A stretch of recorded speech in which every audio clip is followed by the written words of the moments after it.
Merci d'être là. Je suis en train d'arpenter le pays, à faire des conférences sur un sujet sur lequel je travaille depuis 6 ans. Et je suis sur un chantier qui devrait, je pense qu'il devrait vous intéresser, qui est très maltraité dans nos médias, qui est pourtant un sujet apparemment galvaudé, qui est celui de la démocratie. Et à l'occasion du débat référendaire de 2005, et donc en étudiant ce qui s'est avéré être à l'étude une anti-constitution, puisque le traité constitutionnel européen est en fait une anti-constitution, c'est-à-dire un texte qui sert à détruire les constitutions nationales. Et je vais vous expliquer un petit peu ce que je veux dire quand je dis ça.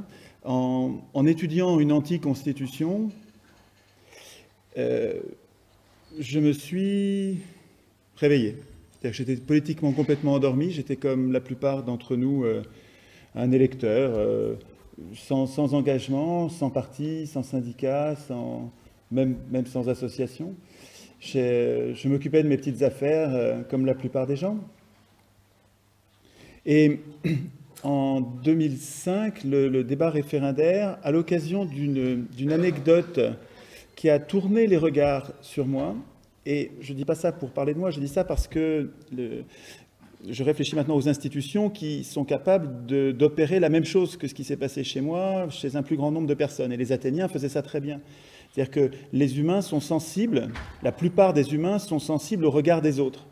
Nous sommes animés par souvent, nous sommes animés par ce que les autres attendent de nous, et nous sommes retenus, nous considérons souvent comme une limite le regard suspicieux ou réprobateur des autres. C'est-à-dire que le regard des autres, bienveillant ou réprobateur, nous aide à nous conduire bien ou mal. Et c'est ça qui s'est passé, je pense, pour moi, en partie, enfin, pour ce qui est de mon ressort, pour agir, faire la politique, essayer de comprendre, me mettre à travailler pour le bien commun. Et finalement, après l'intense émotion que j'ai vécue pendant 2 mois, 3 mois, là, pendant la période référendaire, mars, avril, mai, juin 2005, je ne me suis pas arrêté. C'est-à-dire que pendant 3 mois, on a contesté l'anti-constitution européenne. On en parlera un petit peu peut-être sur les questions si vous avez... Je vais essayer... J'ai du mal, hein. Je vais essayer d'être court pour qu'on ait de la place pour les échanges, parce que moi, je viens chercher des choses aussi, hein, auprès de vous.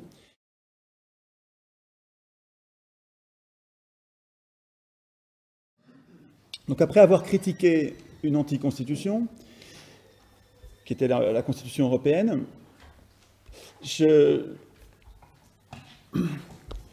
me suis demandé qu'est-ce qu'on fait à la place? Est-ce qu'on peut construire quelque chose à la place? Et donc j'ai eu plusieurs chantiers qui se sont mis en place dans ma tête. Je cherche à décrypter, détailler les éléments du piège politique dans lequel nous sommes à peu près partout dans le monde. Nous sommes dans un piège politique qui a des caractéristiques communes dans tous les pays du monde, notamment en inversant le sens des mots, en inversant carrément le sens des mots, comme Orwell le signalait dans 1984, vous savez, dans Big Brother et la novlangue, privait les gens qu'il voulait dominer de la possibilité même de résister en inversant le sens des mots, et en supprimant carrément les mots qui permettent de désigner le problème, on nous affaiblit. Et il y a un vrai travail à faire, que nous devrions tous faire, sur la réappropriation du vrai sens des mots qui contiennent les solutions et que nous ne savons plus même voir parce que nous leur donnons un sens inversé. Et puis je travaille aussi sur une alternative. Je cherche... Ah ben voilà, c'est gentil. Je cherche... Ça marche ça? Vous entendez bien? Je cherche de façon constructive, réaliste, pas du tout utopique, je cherche à instituer, à imaginer un système d'institutions qui, enfin, nous protégerait contre les abus de pouvoir. Donc en fait, l'épine dorsale de tout mon travail, c'est l'épine dorsale ou le fil d'Ariane de tout ce que je fais en matière politique depuis 6 ans, c'est quelles sont les causes des abus de pouvoir, qu'est-ce qui rend possible les injustices sociales. Et je vais vous exposer là où j'en suis dans ce chantier. Et puis, comment est-ce qu'on peut faire pour s'en protéger efficacement et durablement. Et là aussi, je crois que je trouve des pistes, c'est-à-dire en cherchant, je trouve... Mais je ne viens pas avec une pensée finie, bouclée, terminée, un paquet. Je viens rien vous vendre parce que je suis candidat à rien. Il y a des tas de gens qui me demandent de présenter, il n'en est juste absolument pas question. Je refuse même l'idée d'exercer un pouvoir comme on refuse de se droguer.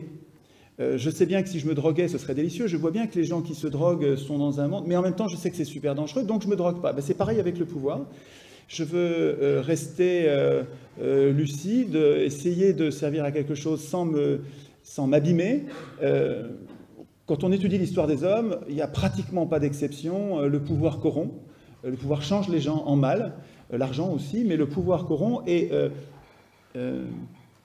voilà, donc je ne viens pas en essayant de vous convaincre, je ne compte pas les voix, mais par contre, je crois que nous avons tous besoin les uns des autres pour mettre en place et pour vouloir l'idée que je vais défendre, qui à mon avis peut marcher. Et ça, il s'agit d'instituer une vraie démocratie.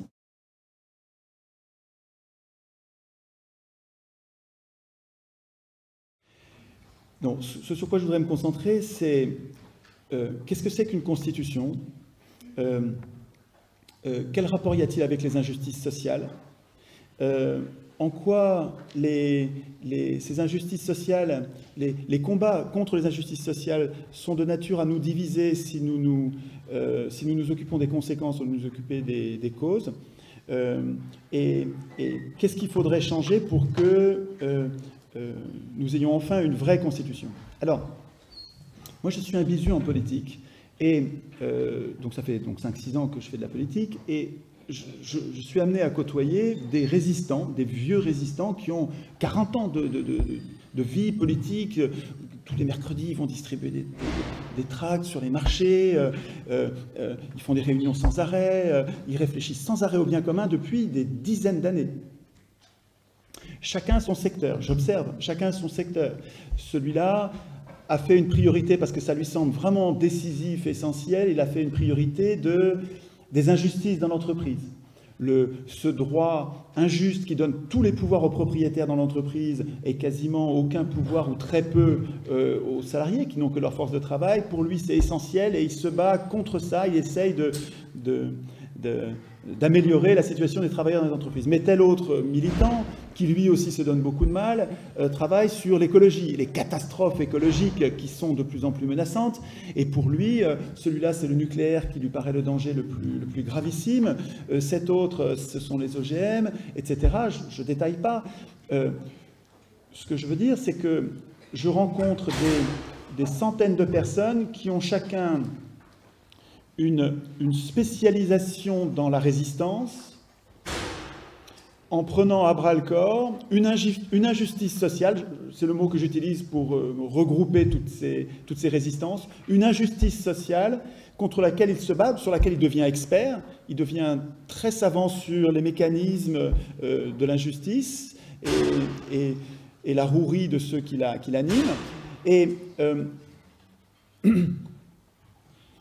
souvent, il est amené à considérer comme un ennemi, et ça m'étonne, à considérer comme un ennemi un autre résistant qui se bat lui aussi contre une injustice sociale qui n'a rien à voir, mais qui est importante aussi.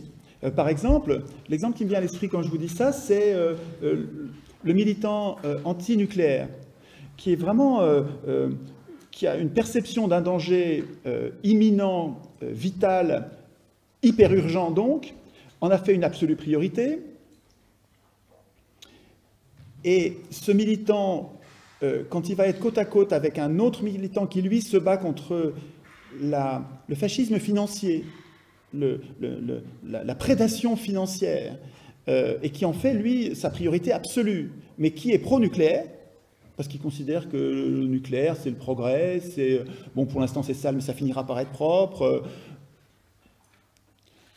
Ils peuvent se haïr, ces deux-là.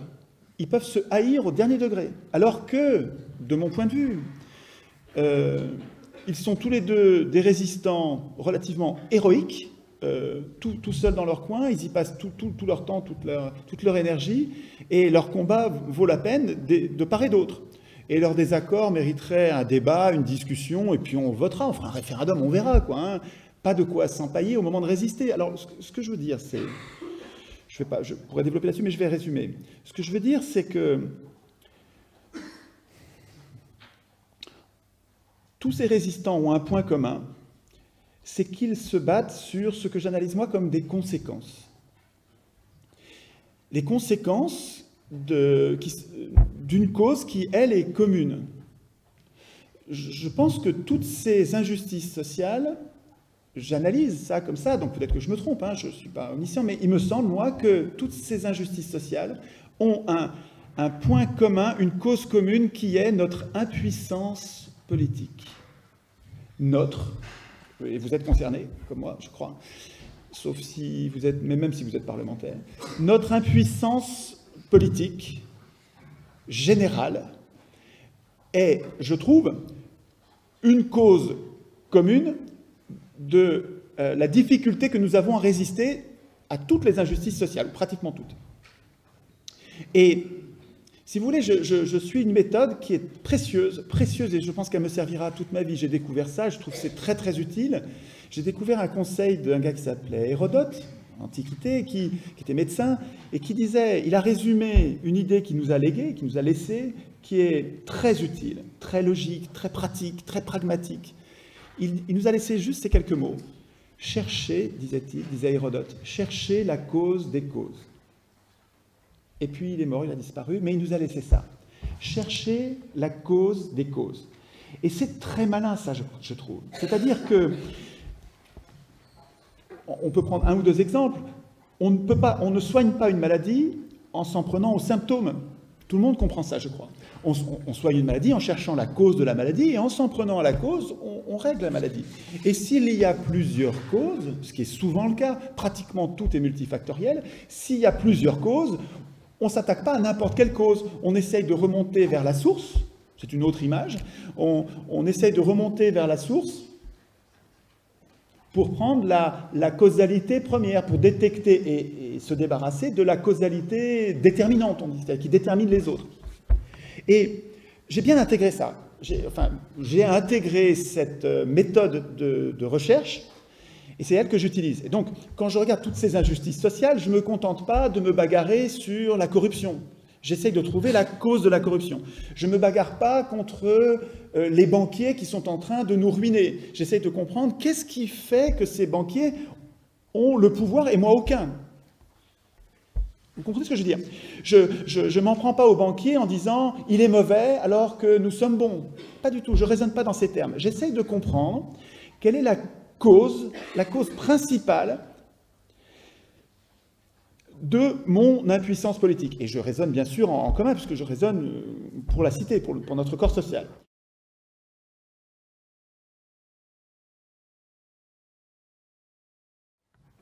Quand on sort des études de droit, on a l'impression que la Constitution, on sait que c'est un outil qui protège les gens, mais je pense qu'on ne le sait pas assez bien. Et puis surtout, ce qui n'est pas bien, c'est qu'on ne l'enseigne que dans les facs de droit. Je pense que tous les citoyens devraient savoir, mais depuis l'âge le plus tendre, depuis le plus jeune âge, les gens devraient apprendre ce qu'ils ont à gagner et à perdre à avoir une bonne ou une mauvaise constitution. Alors je vous explique en deux mots. L'idée de la Constitution, elle est simple. Elle est simple et elle est géniale. Elle est faite pour nous sauver. On a besoin de ça. C'est ça dont on a besoin aujourd'hui. Je referai tout à l'heure, je reviendrai sur le lien avec nos problèmes. Mais pour le dire en deux mots, dire ce que nous devrions expliquer à nos enfants quand ils sont petits, mais ce que nous devrions ensuite entretenir dans notre esprit, entre nous, pour ne pas perdre de vue l'essentiel.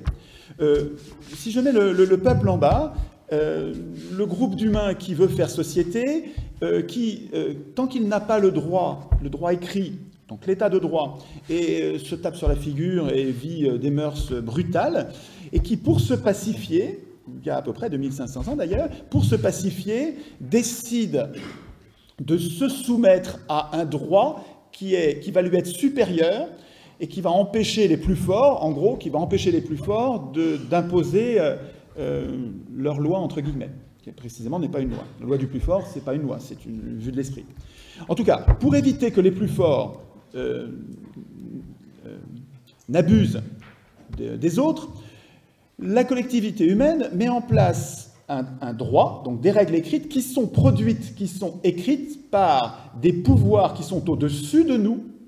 Donc, au-dessus de nous, nous consentons à mettre en place, on dit instituer des pouvoirs qui vont avoir le pouvoir très important pour nous de produire du droit auquel on va consentir, mais très important, mais en même temps très dangereux. C'est-à-dire que ces pouvoirs que nous acceptons de mettre au-dessus de nous, ils sont à la fois très utiles et très dangereux. Alors, compte tenu de ça, très tôt, les humains, mais il y a des milliers d'années déjà, les humains ont compte tenu de ce danger, parce qu'ils ne sont pas fous, ils ont prévu des règles qui sont au-dessus de ces pouvoirs, des règles supérieures qui s'imposent à ces pouvoirs pour nous protéger. Ces règles supérieures s'appellent le droit du droit, s'appellent la Constitution. La Constitution, c'est du droit, mais c'est du droit supérieur qui est chargé d'inquiéter les pouvoirs, de les affaiblir, d'affaiblir les pouvoirs pour nous protéger, nous. Ça, un enfant le comprend. Mais un enfant devrait le savoir.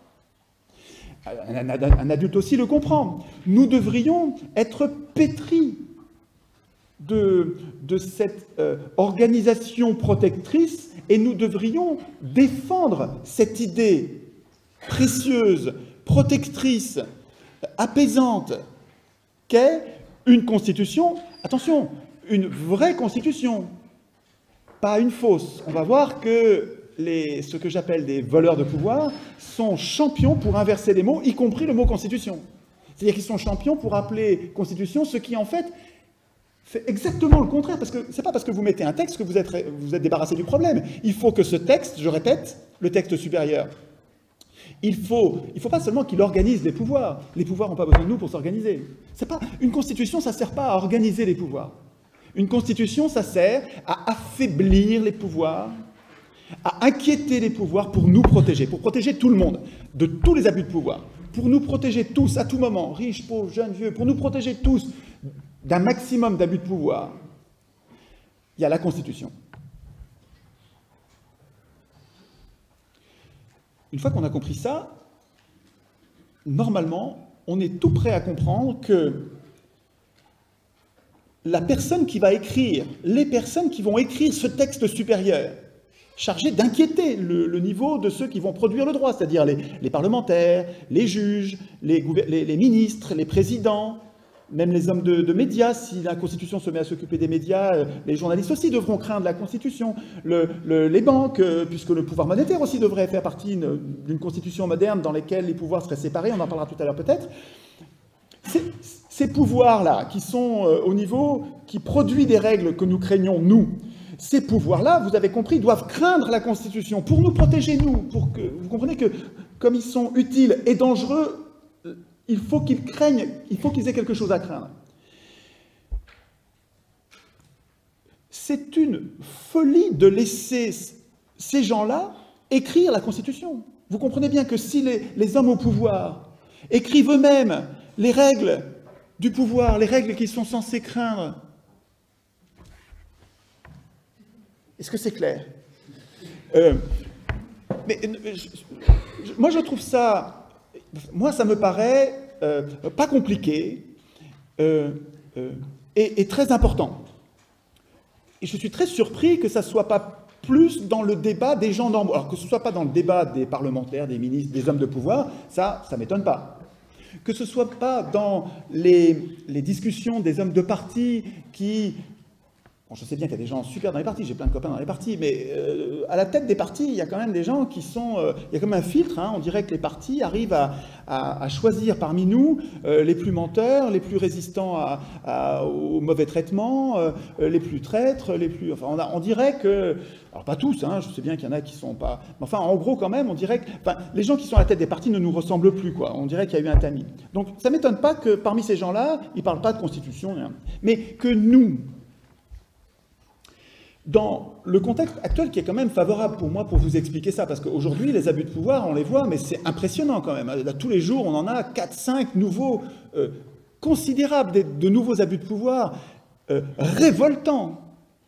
Et toujours, quelque chose on n'arrive même plus à formuler tellement c'est quotidien, toujours notre impuissance politique.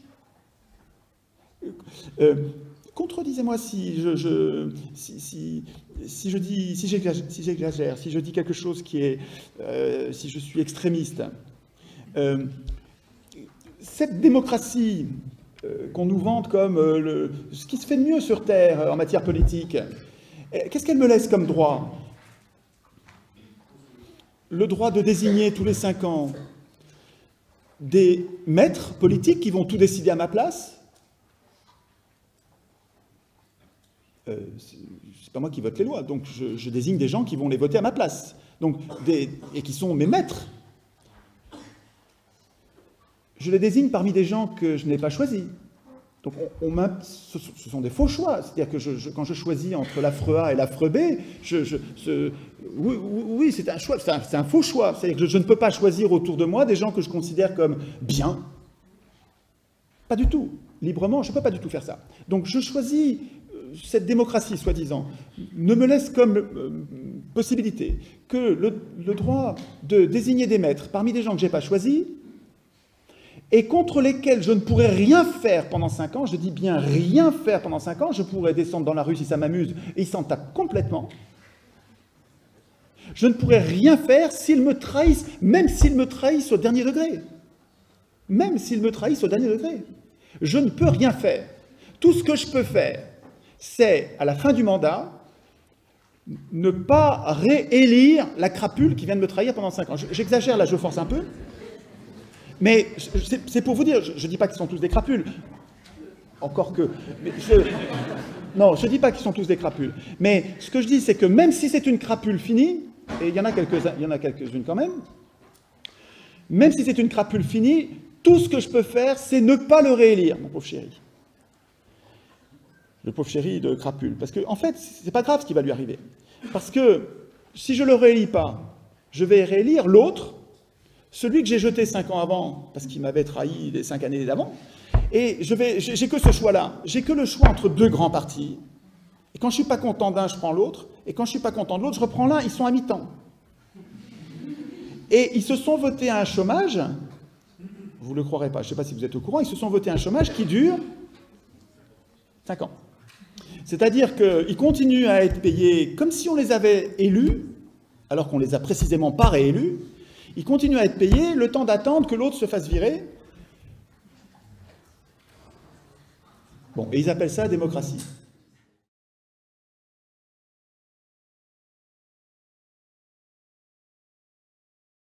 À 50 ans, j'avais pas bien compris ce que c'était qu'une démocratie.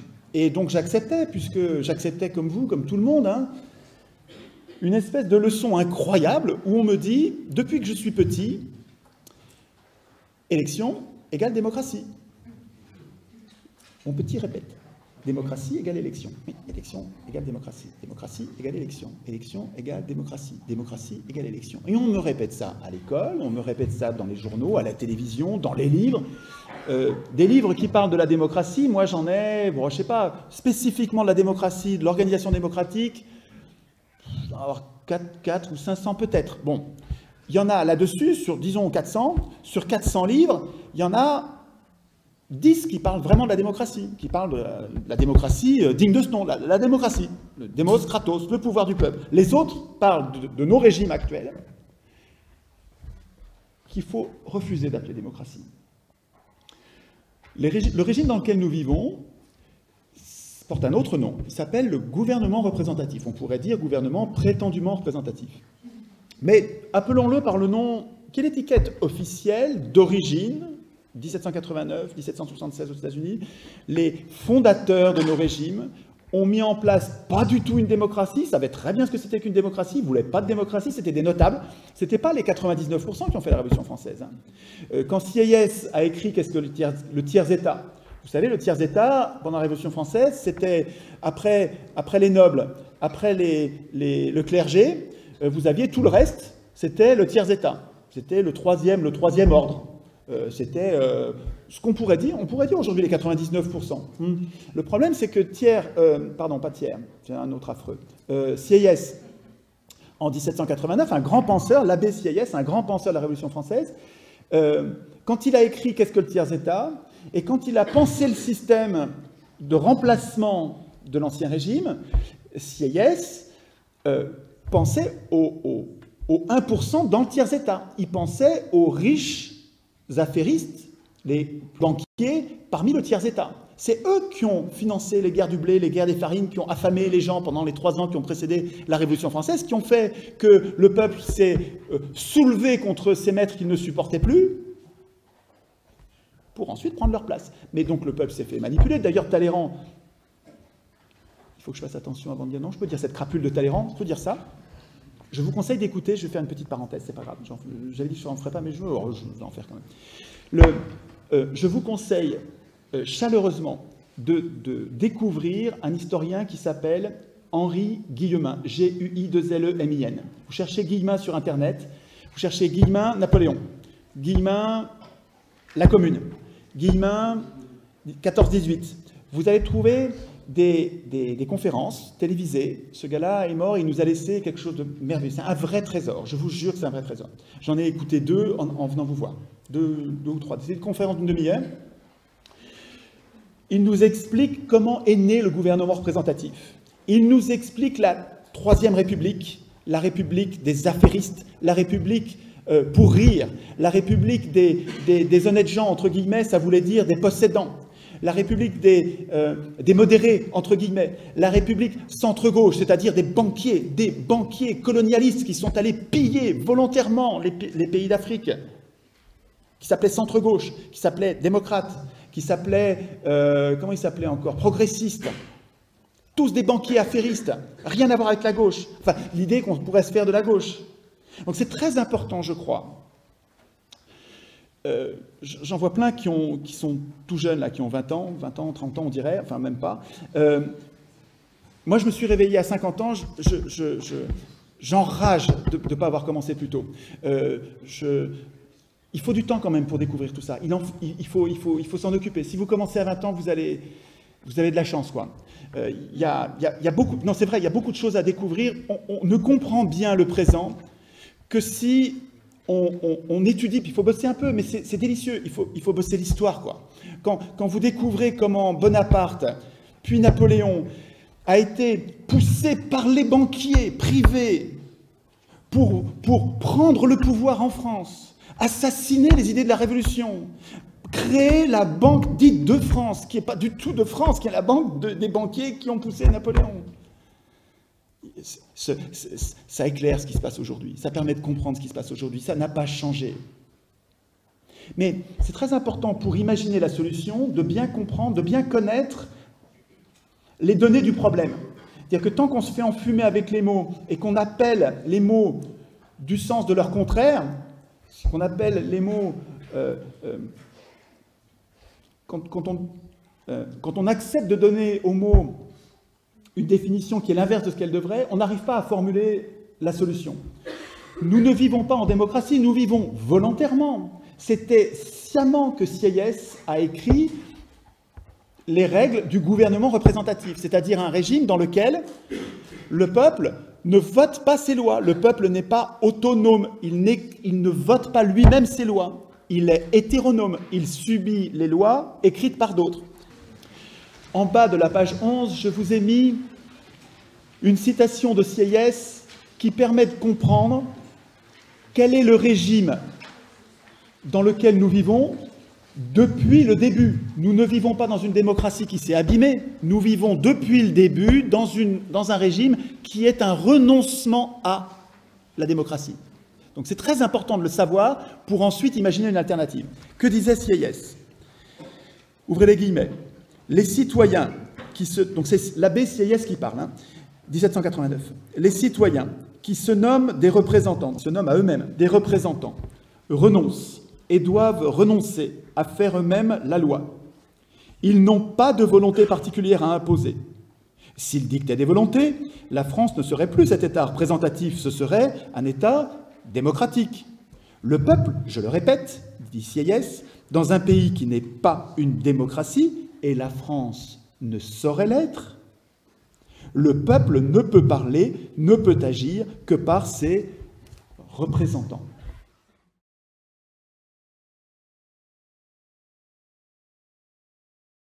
Si, découvrant dans ce bouquin-là, que je vous recommande, mais alors je vous le recommande, mais depuis que j'en parle, ça fait maintenant 1 an que je fais des conférences là-dessus, 1 an, un peu plus, et j'en parle comme d'un... C'est un livre qui m'a remué, qui m'a transformé, qui vous transformera, je crois. C'est un livre important, ce livre dont je vais vous parler. Pourtant, il a un titre qui n'est pas sexy du tout. Si vous voyez ça dans une bibliothèque et que sans que je vous en ai parlé avant, vous allez probablement passer votre chemin en vous disant, celui-là, ce sera un autre jour. Le bouquin... L'auteur s'appelle Bernard Manin, M-A-N-I-N, et son livre s'appelle « Principe, au pluriel, du gouvernement représentatif ». Je dis ce truc-là. Bon, en fait, c'est un livre essentiel. C'est un livre qui parle de l'élection et du tirage au sort. C'est un livre qui s'étonne de ce que le tirage au sort est complètement disparu de la réflexion politique. Et s'étonnant de ça, il essaye de faire un état des lieux honnête des avantages et inconvénients de la démocratie, du tirage au sort et de l'élection. Quand est-ce qu'on a utilisé l'élection? Comment ça a marché? Est-ce que ça a donné satisfaction? Qui en parlait? Et à quel moment s'est passée la transformation? Et comme nous n'avons jamais entendu parler de tirage au sort,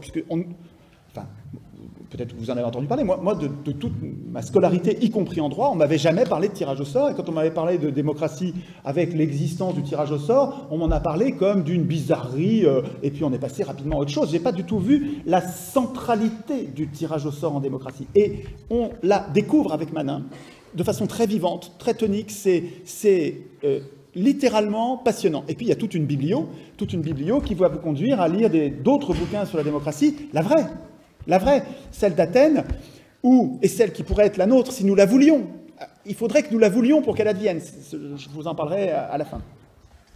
Mais des livres comme celui de Hansen, qui décrit minutieusement, qui a passé sa vie à travailler tout ce qu'on peut savoir sur Athènes, donc tous les documents de près ou de loin. C'est un grand savant qui a écrit plusieurs forts volumes sur la démocratie athénienne à l'époque de Démosthène, et qui pour nous en a fait un seul bouquin.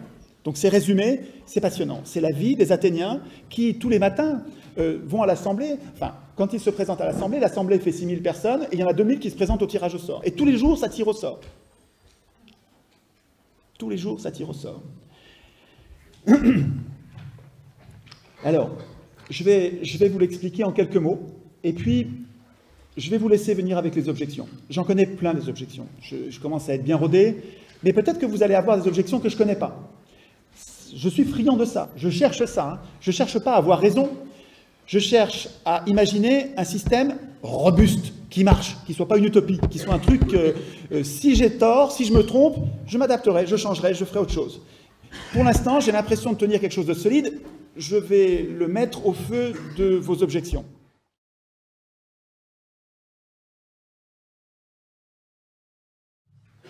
Les Athéniens, donc il y a 2500 ans, il y a 2500 ans, les Athéniens, petite cité, 60 000 citoyens, plus ou moins, suivant les périodes, suivant les pestes, ça a duré 200 ans. Les Athéniens, après 800 ans de tyrannie, et à l'occasion d'une réforme d'un des notables, c'est quelqu'un de la haute, Solon, qui a commencé les réformes athéniennes, qui a commencé à changer la mécanique du pouvoir pour protéger le corps social des abus de pouvoir. Les Athéniens commencent à mettre en place un régime dans lequel ils écrivent eux-mêmes et ils votent eux-mêmes les lois auxquelles ils obéissent. C'est-à-dire qu'ils se réunissent dans une assemblée, une grande assemblée, 6000 places, et vient qui veut. Il y en a, comme aujourd'hui, il y en a plein qui ne venaient pas. Ce n'étaient pas tout le temps les mêmes. Il y avait un ordre du jour qui était publié sur l'Agora, et on venait à l'Assemblée quand les sujets nous intéressaient. Je vais peut-être déminer tout de suite l'objection la plus fréquente, qui est que les Athéniens, le peuple athénien, donc les citoyens se reconnaissant comme citoyens à Athènes, n'étaient pas tous les humains. Il y avait la moitié de l'humanité qui était à l'écart, les femmes n'avaient pas de droit politique, et il y avait les esclaves n'avaient pas de droit politique non plus. Les étrangers qu'on appelait les métèques à l'époque n'avaient pas de droit non plus, et puis bien sûr les enfants et les animaux non plus. Ce que je veux dire, c'est qu'il y a des points communs encore aujourd'hui, les enfants, les animaux, les fous, on a encore, nous, des êtres vivants qui n'ont pas de droit politique. Surtout, ce que je veux dire, pour déminer ce truc-là, pour que ça vous taraude pas, parce que je sais qu'il y en a qui le savent et que ça empêche d'avancer dans le sujet, je sais bien qu'ils étaient esclavagistes et phallocrates, mais c'est pas ça qui m'intéresse. Je ne suis pas, moi, esclavagiste et phallocrate. Ce que je veux dire, c'est que je ne vous suggère pas de transposer aujourd'hui, comme si c'était un modèle, le régime d'Athènes. C'est évidemment pas ça dont il est question. Ce que je souligne, c'est que tous les peuples de l'époque, donc il y a 2500 ans, c'est autre chose qu'aujourd'hui. Tous les peuples à l'époque traitaient mal leurs femmes et avaient des esclaves. C'était pas spécifique à la démocratie. Et la démocratie aurait très bien fonctionné sans ça. Ou en tout cas, aujourd'hui, peut-être qu'à l'époque, elle n'aurait pas fonctionné sans ça, parce que les femmes faisaient tout un travail qui dispensait les hommes d'avoir à le faire et qui leur libérait du temps pour faire de la politique. Les esclaves aussi libéraient du temps pour les hommes. Mais aujourd'hui, nous aurions, avec le pétrole et les machines, nous aurions, mais largement, de quoi nous libérer du temps pour faire tous de la politique sans avoir besoin d'esclaves. Et nous aurions les femmes avec nous, évidemment, dans l'Assemblée. Ce que je veux dire, c'est que cette objection, elle ne vaut rien. Objectivement, cette objection, elle ne vaut rien. Et je comprends qu'un élu qui veut qu'on arrête de réfléchir au tirage au sort qui va le foutre au chômage, c'est normal qu'il me dise « Mais monsieur Chouard, vous savez que vous êtes en train de défendre un régime qui était esclavagiste ?» « Oui, je sais. Mais vous ne seriez pas esclavagiste par hasard ?»« Non, je ne suis pas esclavagiste. Ce que j'observe, c'est qu'à Athènes, dans le petit peuple d'Athènes, donc là je parle des citoyens athéniens, qui étaient, donc on avait retiré les femmes, ok. Dans ce qui restait dans ce peuple de l'époque, il y avait beaucoup de pauvres, presque tous étaient pauvres, et il y avait très peu de riches, très riches. Ah, ça par contre, ça ressemble à aujourd'hui. Et écoutez bien, pendant 200 ans de tirage au sort, et on va voir comment le tirage au sort garantit ça. Pendant 200 ans de tirage au sort quotidien, les riches n'ont jamais gouverné, pas un jour.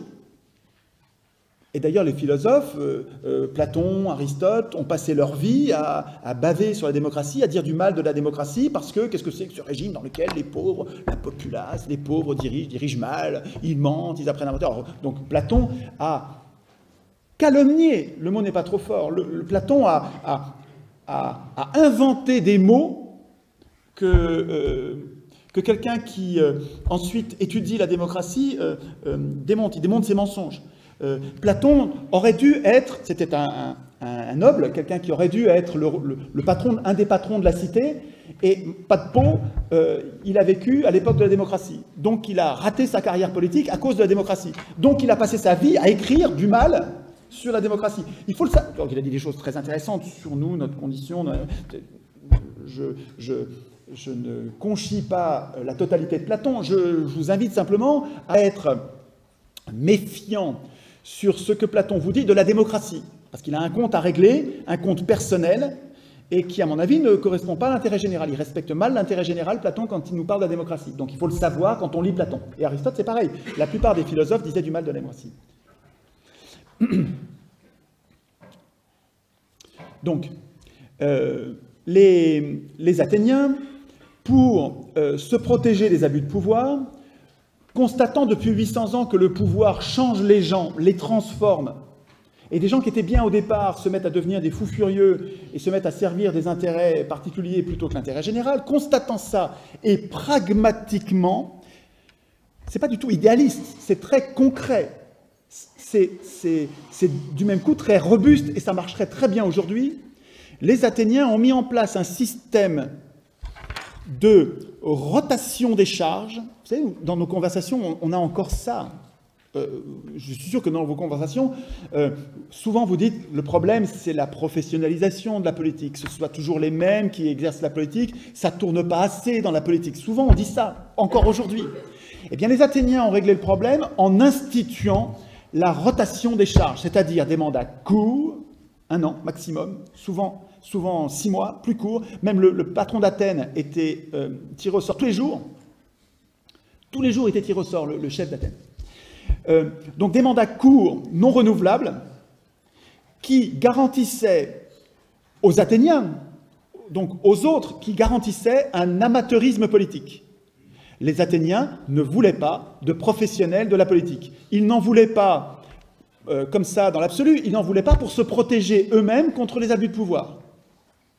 Ils disaient, ils savaient, alors c'était un postulat, ils postulaient au départ une égalité politique réelle. C'est pour ça que c'est au centre du schéma.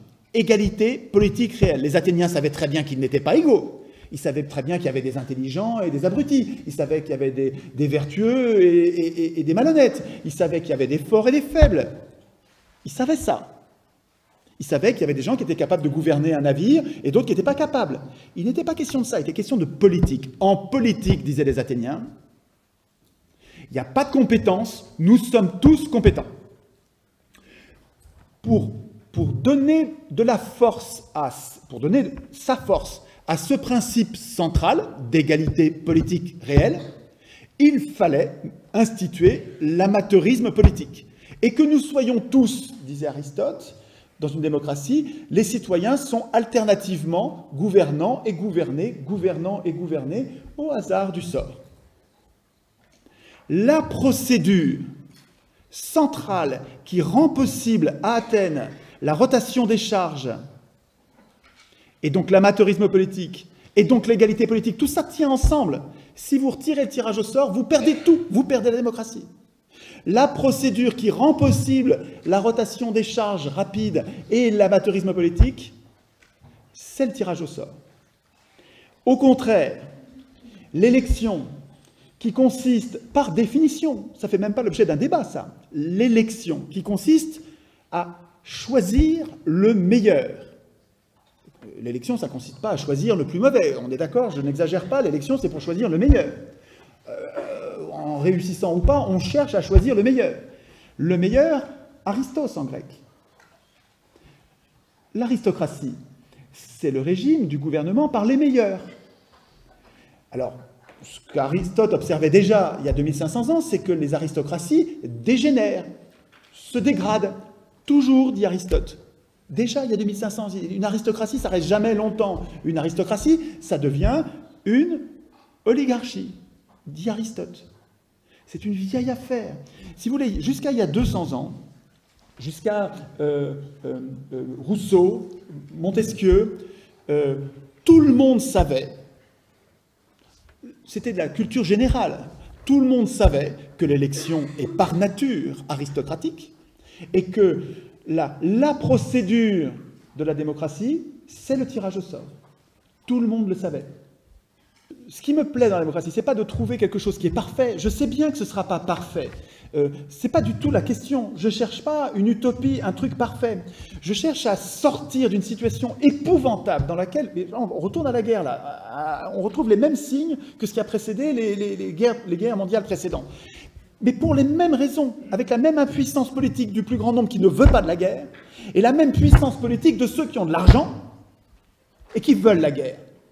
Alors, écoutez Guillemin, vous allez voir la genèse des guerres napoléoniennes, la genèse de la Commune et de la guerre de 1870, la genèse de la guerre de 14-18, la genèse de la Deuxième Guerre mondiale. À chaque fois, ce sont des guerres non nécessaires, des guerres manipulées, des guerres voulues par le 1%. C'est très important d'écouter Guillemin. Vous allez comprendre ce qui est en train de se passer aujourd'hui. Alors, vous savez déjà, en partie, sûrement déjà, mais vous allez voir comme c'est plus, comme ça devient fort. C'est-à-dire que ça devient pas seulement clair, ça devient puissant. On se dit, mais attends, mais il faut faire quelque chose là. Donc, je ne peux pas vraiment beaucoup détailler, j'ai pas beaucoup de temps. Ce qu'il faut quand même que je vous explique, c'est que le tirage au sort fait peur. Il nous fait peur aujourd'hui. Quand je vous parle du tirage au sort, les premières réactions, c'est « Mais qu'est-ce que c'est que ce truc ? Le tirage au sort, et puis quoi encore ? On va donner le pouvoir au tirage au sort ?» Non, justement, le tirage au sort, ça sert à ne pas donner de pouvoir. Ça sert à le garder pour nous. Nous tous, les 99%. J'utilise jusqu'ici, l'année dernière, je disais les riches et les pauvres. Et ça posait un problème, c'est effectivement ça, je pensais aux ultra-riches, et puis les pauvres, c'est tous les autres, donc c'est des gens qui ne sont pas vraiment pauvres, mais c'est nous, et nous avons du mal à nous identifier aux pauvres, on ne se considère pas comme pauvres, et donc ça ne collait pas tout à fait. Et puis les riches, on sait bien qu'on est les riches de quelqu'un, ça ne collait pas tout à fait. Mais par contre, quand je dis 1% de riches, et 99% les autres, on comprend mieux. Ça, c'est les indignés qui nous ont donné ces mots-là, ça sert, ça parle mieux, parce que c'est ça, c'est toujours le même problème. Et donc, en démocratie, dans une démocratie digne de ce nom, aujourd'hui, ce que cherchent les indignés quand ils disent « on voudrait une vraie démocratie », eh bien, les Athéniens avaient trouvé exactement ce dont ils ont besoin, ce qu'ils cherchent. Mais je ne trouve pas assez le tirage au sort dans la réflexion des indignés, ça leur manque encore. Ici, ils n'ont pas encore découvert le truc. Mais écoutez comment ça se présentait. À Athènes, pour que les 99%, c'est-à-dire tous ceux qui veulent écrire les lois, tous ceux qui veulent, non pas écrire, parce qu'on ne peut pas tous écrire les lois. Déjà, là, nous serions presque trop nombreux pour écrire les lois. Pour écrire les lois, il faut être un petit groupe.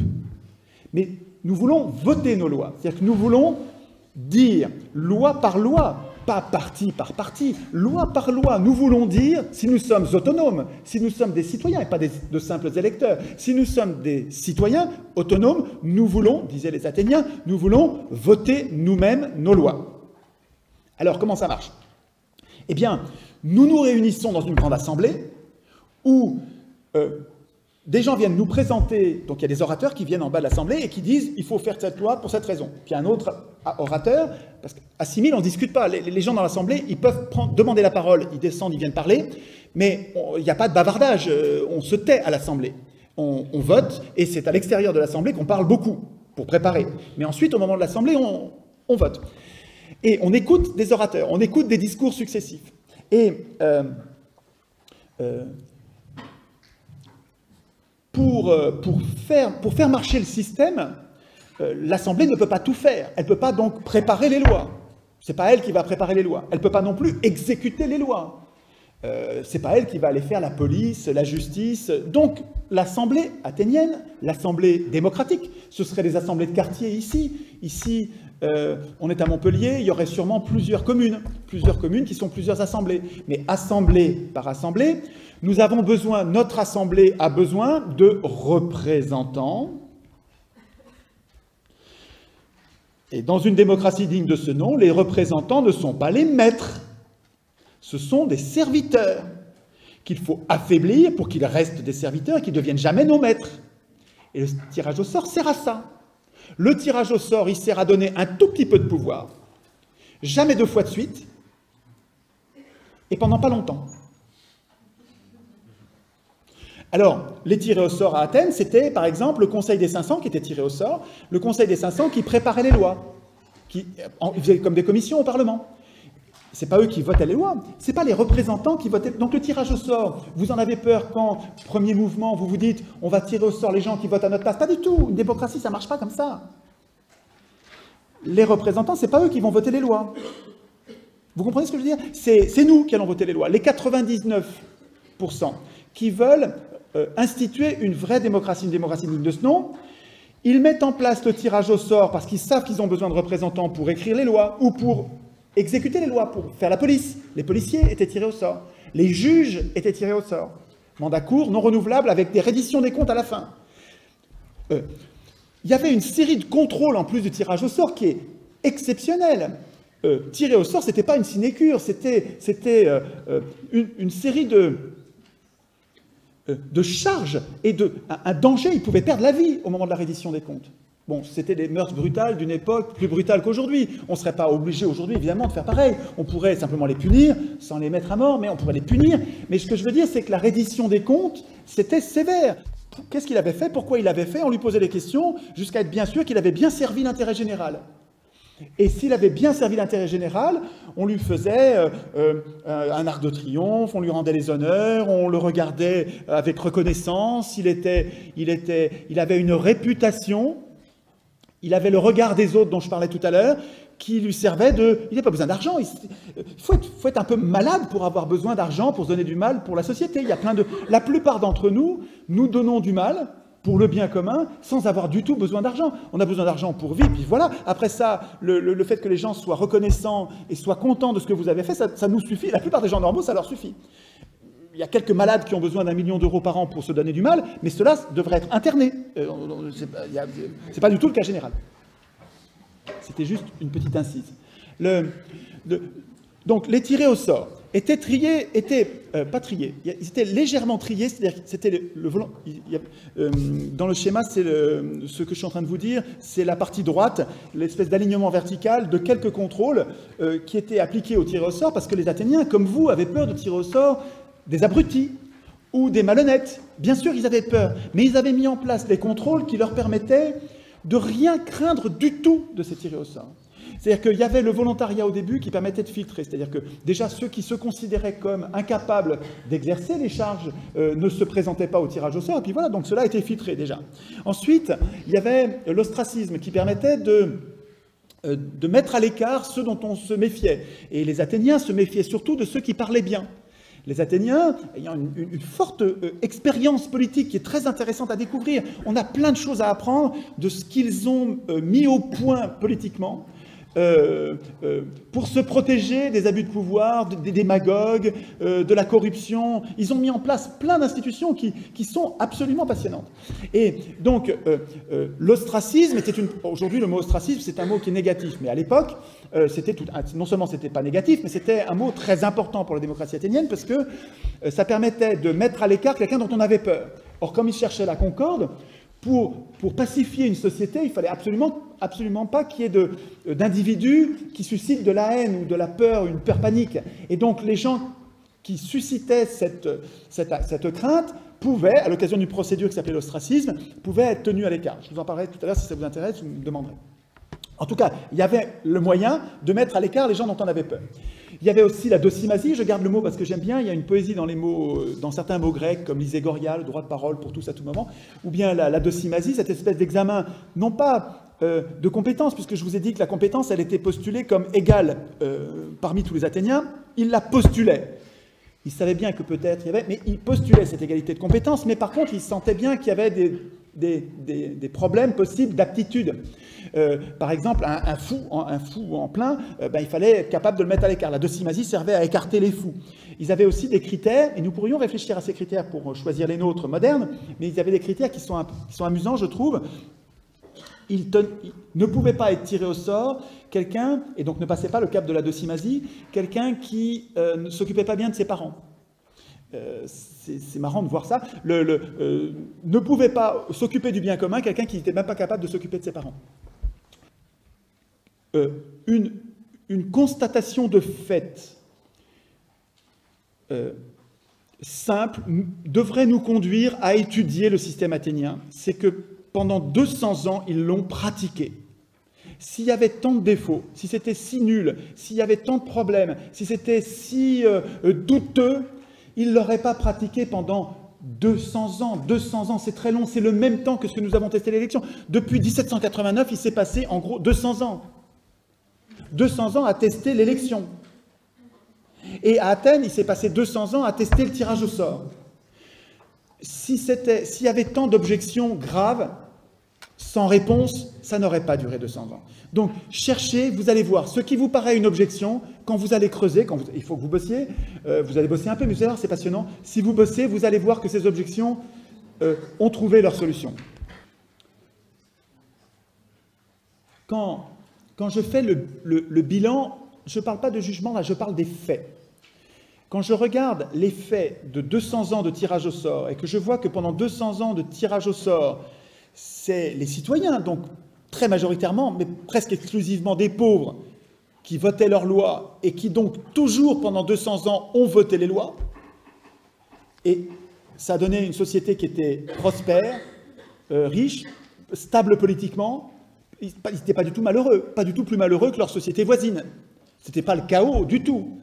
Ils avaient des problèmes, hein. La démocratie avait des problèmes qui seraient d'ailleurs très intéressants pour nous d'étudier pour essayer de les éviter en améliorant le système. Mais 200 ans de pratique ont permis aux pauvres de diriger sans écrabouiller les riches. Hein. Ils ne tuaient pas les riches, ils ne les volaient pas. Les riches ont vécu, ils vivaient très bien, les riches, hein, à l'époque d'Athènes. Ils vivaient beaucoup plus confortablement que les pauvres. Hein. Ils avaient des grandes maisons, beaucoup plus d'esclaves, ils vivaient très bien, mais ils n'avaient pas le pouvoir politique. C'est tellement... on a du mal à concevoir ça. Nous qui avons grandi dans un régime, depuis que tout petit, on a vécu avec toutes les sociétés dans le monde dans lesquelles, si on est riche, on a le pouvoir, on a tout. Et si on est pauvre, on n'a pas le pouvoir, on n'a rien. Et il y a une synchronisation à laquelle nous sommes habitués. Et je voudrais vous rendre sensible qu'à Athènes, pendant 200 ans, grâce au tirage au sort, le pouvoir politique et le pouvoir économique ont été désynchronisés. Ce n'étaient pas les mêmes qui étaient riches politiquement et riches économiquement. Alors que, au contraire, pendant les 200 dernières années, le faux suffrage universel, dans notre fausse démocratie, avec les faux citoyens, cette élection qui sont des faux choix, pendant 200 ans, écoutez Guillemin, vous allez avoir le détail de ce que je vous dis, pendant 200 ans, ce sont toujours les plus riches qui ont dirigé, voté des lois de riches pour les riches, sans exception, et les pauvres, jamais. Même pendant le Front populaire, même en 1981. Alors, cette constatation que le tirage au sort donne le pouvoir aux pauvres, la démocratie, la vraie, donne le pouvoir aux pauvres, et que le gouvernement représentatif, l'élection, donne le pouvoir aux riches, ça devrait, normalement... Peut-être pas adopter le truc tout de suite, parce que je sais bien qu'il faut du temps pour l'apprivoiser l'idée, parce que c'est bouleversant, il faut se désintoxiquer. Ça fait 50 ans qu'on nous apprend élection égale démocratie, démocratie égale élection. C'est pas vrai.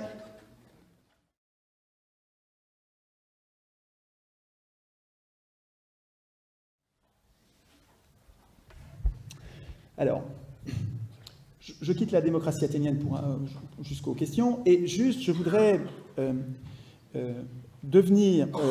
parler concrètement de nos problèmes d'aujourd'hui. Et quelles solutions, j'imagine, pour voir un peu ce que ça suggère chez vous. Est-ce que ça vous semble possible, jouable? Qu'est-ce qui va pas marcher? Quelles sont vos objections? J'ai faim de vos objections. J'ai besoin En fait, depuis 6 ans, je ne vis que dans la controverse. Hein. Donc, je me frotte sans arrêt, quasiment tous les jours. Je suis dans une controverse où on me contredit. Et on ne progresse jamais tant que dans la contradiction. C'est-à-dire que nous avons besoin de ça. Quand on est... Là, il y a toutes les chances pour que la plupart d'entre vous, vous soyez peut-être pas d'accord, mais souvent, dans nos assemblées, on se réunit parce qu'on est plus ou moins du même avis. Plus ou moins. Et ça, c'est pas bon pour progresser.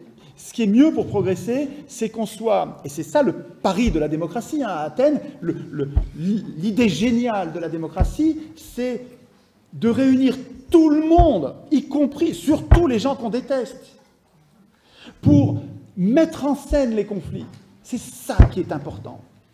Pour prendre les meilleures décisions possibles, disaient les Athéniens, nous devons donner la parole à tout le monde, lisait Goria, donner la parole à tout le monde, droit de parole pour tous, à tout propos, à tout moment. Iségoria, super beau mot. Ce droit de parole et cette mise en scène des conflits permettaient d'éclairer comme il fallait les décisions. Ce que j'observe partout, c'est que dans la Constitution ne sont pas programmées toutes les règles qui organiseraient notre puissance. C'est-à-dire que dans ces anti-constitutions manquent les institutions qui organiseraient notre puissance. C'est pour ça que nous sommes impuissants. C'est parce que rien n'est programmé pour nous donner de la puissance. Ça, c'est une cause. On est déjà, vous savez, je vous parlais de l'arbre des injustices sociales, avec toutes ces conséquences, toutes ces branches que sont la corruption politique, les abus de pouvoir dans l'entreprise, la catastrophe écologique, le chômage, les bas salaires, etc. Toutes ces injustices sociales, les discriminations, le racisme, toutes ces injustices sociales, je les prends comme des conséquences de notre impuissance à nous battre contre elles. Nous sommes très nombreux, il n'y a pas besoin qu'on soit tous, nous sommes déjà très nombreux à être prêts à nous battre contre elles, mais nous sommes impuissants. Je propose de nous en prendre à la cause de cette impuissance, pour en venir à bout. Comme un malade ne cherche pas à soigner le mal de tête en donnant de l'aspirine, il essaie de comprendre pourquoi il a mal à la tête. Alors, pour les maladies plus graves, parce que pour le mal à la tête, en fait, le temps que l'aspirine fasse de l'effet, la cause a disparu. Mais pour des maladies plus graves, le médecin, il va falloir qu'il trouve la cause de la maladie. Alors, cette impuissance politique, d'où vient-elle? Elle vient de la Constitution. Vous voyez, je remonte vers la source, je remonte vers la racine. Elle vient de la Constitution. Ah, la Constitution. Alors, comment se fait-il que ces constitutions soient des mauvaises constitutions? Alors, j'essaie de comprendre. Mais qui a écrit ces constitutions? Qui les a écrites? Alors, qui les a votées, c'est toujours les peuples. C'est toujours les peuples qui votent les constitutions. Et manifestement, ça ne suffit pas à régler le problème, puisque les constitutions, comme je vous le disais, programment partout l'impuissance des gens. Donc, le vote n'y fait rien. Ne vous contentez pas d'une constitution qu'on va vous proposer au vote. C'est une arnaque. Ce n'est pas là que ça se joue. Ce qui est important, ce n'est pas qui vote la constitution. Ce qui est important, c'est qui l'écrit. Alors, qui l'écrit? Partout dans le monde, à toutes les époques. Qui écrit la constitution? Vous vous souvenez de ce que je disais tout à l'heure? Il y a nous. Il y a les pouvoirs qui sont capables de produire du droit utile pour nous et dangereux, et puis il y a ces institutions qu'ils devraient craindre. Qui écrit ces institutions qu'ils ne craignent jamais? Eux-mêmes. Ma thèse. Et je me donne du mal, je viens vous voir, parce qu'il faudrait absolument que ça devienne votre thèse, que ça devienne notre thèse, que nous nous concentrions là-dessus. Si je suis tout seul, ça ne marchera pas. Mais si on est des millions, des milliards à dire, c'est pas aux hommes au pouvoir d'écrire les règles du pouvoir. Il faut arrêter d'avoir des professionnels de la politique dans les assemblées constituantes pour que ça cesse le fait que ces professionnels de la politique programment l'impuissance des gens. Mais c'est normal, ils ont un intérêt personnel. Je ne dis pas que c'est des crapules. Je dis que, en tant que professionnels de la politique, même très vertueux, même très gentils, même très généreux, au moment d'écrire une constitution qu'ils vont craindre et qui va les empêcher de bosser, par construction, dans cette occurrence-là, ils sont en situation de conflit d'intérêts. Alors, conflit d'intérêts, il faut comprendre, c'est très important de comprendre ce mot-là, parce que c'est la clé de toute la merdouille, on ne dit pas ça, la catastrophe dans laquelle on est. Écoutez bien, conflit d'intérêts, je vais vous donner un exemple, et je vais revenir ensuite à mon député constituant. Un conflit d'intérêts, c'est comme un juge, un très bon juge, un juge honnête, soucieux du bien général, soucieux de justice, mais vous n'imaginez pas, il est pointilleux, pas une once de malhonnêteté. Un bon juge, dans le planning de ses affaires, arrive son propre fils, sa fille, soit en victime, soit en accusé. Tout le monde sur Terre comprend que ce juge-là, même un bon juge, il est incapable de rendre la justice pour sa fille, pour son fils. Vous comprenez ça? Ça s'appelle un conflit d'intérêts. Le conflit d'intérêts, ça ne veut pas dire qu'il est malhonnête. Pas du tout. Ça ne dit pas que c'est une crapule pourrie. Pas du tout. Ça dit que dans cette occurrence-là, il ne peut pas être juste. Alors qu'est-ce qu'on fait dans ce cas-là partout dans le monde? Et ça pose aucun problème, même pas au juge. Même lui-même va mettre un point d'honneur à se mettre lui-même à l'écart. On le récuse. On le récuse, ça veut dire on le tient à l'écart pour ce procès. Pourquoi? Parce que là, il serait jugé parti. Il serait en conflit d'intérêts. Donc ça ne va pas. C'est très important, ça ne va pas du tout. Vous comprenez ça? Eh bien, ce que je vous dis, c'est que les parlementaires, les ministres, les juges, les présidents, les journalistes, les banquiers, tous ceux qui exercent un pouvoir important, les médias et la banque, il faut qu'on les mette à côté du Parlement, du gouvernement et des juges. Ça fait partie, il n'y a pas 3 pouvoirs, il y a 5 pouvoirs importants qui nous menacent et qu'il faut affaiblir, contrôler avec une constitution. Donc, tous ces gens-là, et y compris les candidats à ces fonctions-là, donc y compris les gens qui ne sont pas encore parlementaires, qui ne sont pas encore ministres, mais qui se projettent dans l'avenir, qui sont candidats à, ils sont dans un parti, ils vont l'être. Vous comprenez ça, hein? Donc tous ces gens-là, même s'ils sont très gentils, très vertueux, très bons, très dévoués au bien commun, au moment du processus constituant, au moment d'écrire une constitution, au moment d'écrire ce texte qu'ils vont craindre, si cette constitution est bien écrite, ils sont dans une situation radicale, criante de conflit d'intérêts, où ils ont un intérêt personnel contraire à notre intérêt général à tous. Nous avons laissé désactiver un outil génial qu'est la Constitution, qui nous protégerait efficacement aujourd'hui contre les banquiers et tous les oligarques. Nous avons laissé vider de son sens un mot essentiel, un concept, un outil de protection juridique essentiel. Nous l'avons laissé vider de son sens en laissant écrire les constitutions par ceux-là même qui devraient la craindre. Donc la solution, elle n'est pas dans ces gens-là. Si on attend de ces gens-là que ça change, ça ne changera jamais. Ce n'est pas ça la cause des causes. Ce n'est pas eux la cause du problème. La cause du problème, c'est ceux qui les laissent écrire ces règles-là. C'est nous. C'est nous qui sommes paresseux, ou incultes, ou... Bon, déjà, ça va pas mal, hein, paresseux, inculte, ou quoi, et peureux. Je le dis gentiment, hein, parce que enfin, c'est affectueux, c'est pas... Attendez. Si vous renoncez, vous, à écrire la Constitution, il ne faut pas vous plaindre de votre impuissance politique. C'est votre faute, c'est notre faute. Je crois que je tiens là, et alors ce qui donne de l'espoir, c'est que si c'est en nous, ça peut changer. Ah. Si ça tient qu'aux autres, et qu'en plus c'est les affreux qui sont en conflit d'intérêts, c'est mal barré. Mais si c'est en nous, et que c'est si simple finalement, c'est pas compliqué. Je vous jure que c'est pas compliqué. C'est compliqué si on n'est pas nombreux. Voilà, si on est 1000, 2000, si on est 100 000, ça ne marchera pas, ils nous massacreront. Les Versaillais. Écoutez Guillemin, il va vous expliquer la Commune, vous allez comprendre ce que veut dire le mot Versaillais, c'est épouvantable, et c'est les mêmes aujourd'hui qui nous...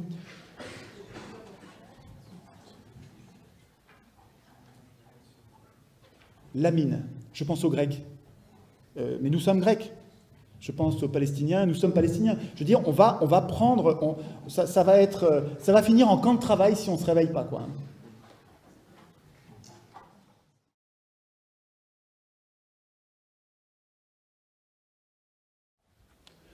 Il me semble que l'Internet, qui est une révolution aussi importante, je pense que l'imprimerie nous a donné le pouvoir de lire, a donné au peuple un droit incroyable pour s'émanciper, qui est le droit de lire, mais qui ne suffit pas parce que nous ne pouvons encore, avec l'imprimerie, nous ne pouvons lire que les livres qui ont été écrits en général par des notables, des oligarques, des gens qui sont plus la même chose que la multitude.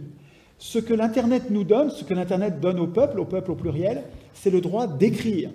Et ça, c'est probablement aussi, on n'a pas encore vu toutes les conséquences, mais c'est, et peut-être que je me trompe, mais j'ai l'impression que c'est au moins aussi important que l'imprimerie. C'est-à-dire que ça va nous permettre cette éducation populaire dont nous avons besoin pour remettre au-dessus des pouvoirs, au-dessus de nos élites, remettre au-dessus d'eux un texte qu'ils vont craindre enfin. À mon avis, ça peut tout changer.